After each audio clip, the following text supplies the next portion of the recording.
Hello all of you. इससे पहले वाले पार्ट में हमने इस चैप्टर का जो क्लास 8 के चैप्टर 2 है, साइंस का चैप्टर 2 है, उसका इंट्रोडक्शन पार्ट हमने देख लिया था। अब हम देखेंगे इसके आगे का पार्ट। तो आइए शुरू करते हैं। उसमें सबसे पहले हमें ये जानना है, जो हेडिंग है 2.2, उसमें हेडिंग में लिखा है कि where do microorganism live, कि ये जो माइक्रो ऑर्गेनिज्म है वो कहाँ रहते हैं। तो जैसा आपको पता है कि माइक्रो ऑर्गेनिज्म ऐसे ऑर्गेनिज्म होते हैं जिसे हम खुली आंखों से नहीं देख सकते, या अगर किसी को देख भी सकते तो उसकी संख्या जो होती है उस माइक्रो ऑर्गेनिज्म की संख्या बहुत कम है। जनरली हमें माइक्रो ऑर्गेनिज्म को देखने के लिए माइक्रोस्कोप की ज़रूरत पड़ती है, और बिना माइक्रोस्कोप के हम इसे मोस्टली नहीं देख सकते। तो इसके अंदर हम ये पढ़ते हैं, माइक्रो ऑर्गेनिज्म में be single celled like bacteria, algae, protozoa और multicellular such as many algae and fungi. जो माइक्रो ऑर्गेनिज्म होते हैं वो सिंगल सेल भी हो सकते हैं, जैसे कि बैक्टीरिया, एल्गी एंड प्रोटोजोआ, और कुछ मल्टी सेलुलर भी हो सकते हैं, जैसे कि algae and fungi. They live in all type of environment ranging from ice cold climate to hot spring and desert to marshland. ये जो माइक्रो ऑर्गेनिज्म होते हैं वो हर तरीके के इन्वायरमेंट में रहते हैं। वो आइस कूल यानी कि वैसे इन्वायरमेंट जहाँ बहुत ठंडी है, ऐसा क्लाइमेट जहाँ बहुत गर्मी है, ऐसा जो डिजर्ट है या मार्सीलैंड जहाँ पे पानी या दलदली भूमि है। They are also found inside the body of animal including body में भी ये रहते हैं। सब microorganism grow on other organism while other exit freely. कुछ ऐसे माइक्रो ऑर्गेनिज्म हैं जिसे जीवित रहने के लिए किसी पे डिपेंड होना पड़ता है।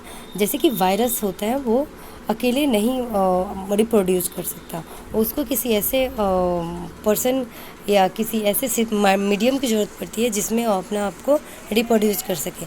और कुछ ऐसे माइक्रो ऑर्गेनिज्म होते हैं जो फ्रीली इन्वायरमेंट में रह लेते हैं। अब आते हैं हम, जो हमारा सेक्शन ये है, पॉइंट है 2.3, वो है माइक्रो ऑर्गेनिज्म एंड अस, कि हमारा यानी कि ह्यूमन का माइक्रो ऑर्गेनिज्म से क्या रिश्ता है। तो आते हैं, पढ़ते हैं। Microorganism play an important role in our life. जो माइक्रो ऑर्गेनिज्म होता है वो हमारे जीवन में बहुत इम्पॉर्टेंट रोल निभाता है। Some of them are beneficial in many ways where some of others are harmful and called disease. कह रहा है कि कुछ माइक्रो ऑर्गेनिज्म ऐसे होते हैं जो हमारे लिए बहुत बेनिफिशियल होते हैं, कुछ ऐसे होते हैं जो हमें बहुत ही तकलीफ़ देते हैं और उससे हमारे को बीमारियां हो जाएगी। तो let us study about them in detail. अब आते हैं, हम उसको डिटेल में पढ़ते हैं। हाँ, तो फ्रेंडली माइक्रो ऑर्गेनिज्म, वैसे अब पढ़ते हैं कि वैसे माइक्रो ऑर्गेनिज्म जो हमारे लिए बेनिफिशियल है, हमारे लिए फ्रेंडली है। तो उसमें है कि microorganism are used for various purpose. ये माइक्रो ऑर्गेनिज्म है जिसको बहुत सारे पर्पस से यूज किया जाता है। They are use in the preparation of curd, bread, cake. जैसे कि अगर हमें दही बनाना हो, ब्रेड बनाना हो, केक बनाना हो, तो हम माइक्रो ऑर्गेनिज्म की मदद से ही इसको बनाते हैं। Microorganism have been use for the production of alcohol since ages. और बहुत समय पहले से एल्कोहल बनाने के लिए माइक्रो ऑर्गेनिज्म का प्रयोग हो रहा है। They are also use in cleaning up of the environment को क्लीन करने के लिए भी माइक्रो ऑर्गेनिज्म का उपयोग होता है। जैसे कि द ऑर्गेनिक वेस्ट वैसे वेस्ट होते हैं जो कि इजीली उसका रिसाइकल हो जाए, जैसे कि वेजिटेबल पील्स हो गए, रिमेन हो गए एनिमल के, फीसेस हो गए, etc, are broken down into harmless and usable substance of bacteria. अगर ये बैक्टीरिया न हो तो ये जो रेसिड्यू निकल रहे हैं उनका रिसाइकल नहीं हो पाएगा। तो इसको रिसाइकल करने के लिए हमें माइक्रो ऑर्गेनिज्म की ज़रूरत पड़ती है, और ये माइक्रो ऑर्गेनिज्म बैक्टीरिया के तौर पे इसको रिसाइकल करते हैं, इसको तोड़ते हैं ताकि ये डिकम्पोज हो जाए। Recall that bacteria are also use in the preparation of medicine. Bacteria का यूज हम मेडिसिन बनाने में भी करते हैं। In agriculture they are use to increase fertility.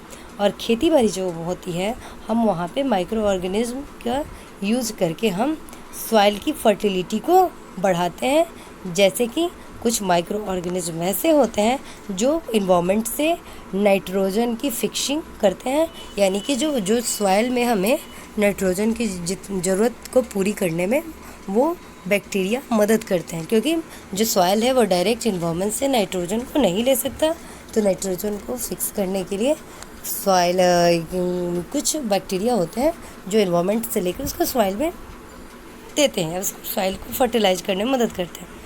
अब दूसरा चीज़ है making of curd and bread, कि दही और ब्रेड बनाने में माइक्रो ऑर्गेनिज्म का क्या हाथ है। तो you have learned in class 7th that milk is turn into curd by bacteria. आपने क्लास 7 में पढ़ लिया है कि जो बैक्टीरिया है वो दूध से दही बनाने में मदद करता है। आई सॉ दैट, मैंने अपनी मदर को देखा है, added a little curd to warm milk, कि गुनगुने दूध में वो थोड़ा सा दही ऐड करती हैं, डालती हैं, to set curd for the next day, ताकि वो अगले दिन दही बन जाए। और मैं इसका रीजनिंग या मैं इस बात को लेकर बड़ा हैरान होता हूँ या होती हूँ। अब पढ़ते हैं कर्ड का क्या प्रोसेस होता है। Curd contains several microorganism. Curd जो होता है बहुत सारे माइक्रो ऑर्गेनिज्म को माइक्रो ऑर्गेनिज्म कर्ड को बनाने में मदद करते हैं। और उसमें होता है bacterium, lactobacillus promote the formation of curd. और बैक्टीरियम और लैक्टोबैसिलस जो होते हैं वो दही बनाने में मदद करते हैं। It multiply in milk and convert it into curd. ये जो है बैक्टीरिया जो कि जिसका नाम है लैक्टोबैसिलस और बैक्टीरियम, ये जो बैक्टीरिया हैं वो अपने आप को मिल्क में जाके मल्टीप्लाई करते हैं, यानी कि प्रोड्यूस करते हैं। और ये क्या होता है, इससे दूध जो है वो दही के रूप में कन्वर्ट हो जाता है। Bacteria are also involved in the making of cheese. Cheese को भी बनाने में बैक्टीरिया की आवश्यकता पड़ती है। पिकल को भी बनाने में बैक्टीरिया की आवश्यकता पड़ती है। और बहुत सारे फूड आइटम हैं जिसे बनाने में बैक्टीरिया की आवश्यकता पड़ती है। और उसमें से an important ingredient of rava, idli and bhature is curd. हमें सूजी बनाना हो, इडली बनाना हो, भटूरा बनाना हो तो इसमें हमें दही की आवश्यकता पड़ती ही पड़ती है। कैन यू गेस वाई, क्यों पड़ती है? क्योंकि bacteria and yeast are also helpful for fermentation of rice, idli and dosa batter. अब बैक्टीरिया और ईस्ट इसलिए हमें आवश्यकता पड़ती है क्योंकि जब फर्मेंटेशन कराना हो, जब इसको फूलने का फूलाना हो, इसको स्पंजी बनाना हो, राइस जिस राइस से हमें इडली बनाना है या डोसा बैटर बनाना है, तो उसके लिए हमें बैक्टीरिया और ईस्ट की आवश्यकता पड़ती है। अब एक्टिविटी 2.3 लेते हैं।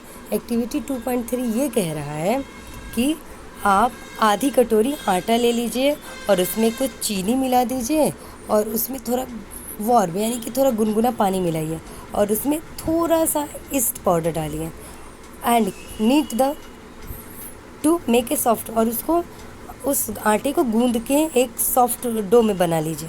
What do you observe after 2 hours, और जाके 2 घंटे बाद देखिए कि क्या होता है। Did you find the dough raising, तो आप ये देखिएगा कि जो आपने आटा लगा के रखा है, डो बना के रखा है, वो थोड़ा फूला हुआ है और यानी कि वो थोड़ा ऊपर उठ गया है। East reproduce rapidly and produce carbon dioxide during respiration. इससे क्या होता है कि जब हम आटे में ईस्ट मिलाते हैं तो ये अपने आप को वहाँ पे रिप्रोड्यूस करता है और इस रिप्रोडक्शन के चक्कर में क्या होता है कि वहाँ पे कार्बन डाइऑक्साइड रिलीज होता है। Bubble of the gases fill the dough and increase its volume, और ये जो गैस होते हैं बबल के रूप में जब ऊपर आते हैं तो वो डो को फुला देते हैं और उसके वॉल्यूम को बढ़ा देते हैं। जितनी आटा आपने गूंद के रखी होती है वो उससे ज़्यादा दिखता है। This is the basis of the use of east in the baking industry for making bread, pastries and cake. ये एक बेसिक यूज है ईस्ट का। कहाँ? जहाँ पे ब्रेड्स बनता है, पेस्ट्रीज बनती है और केक बनता है। आज के लिए इतना ही। आगे का commercial use of micro organism जो है वो अगले पार्ट में। Thank you so much for watching. Thank you.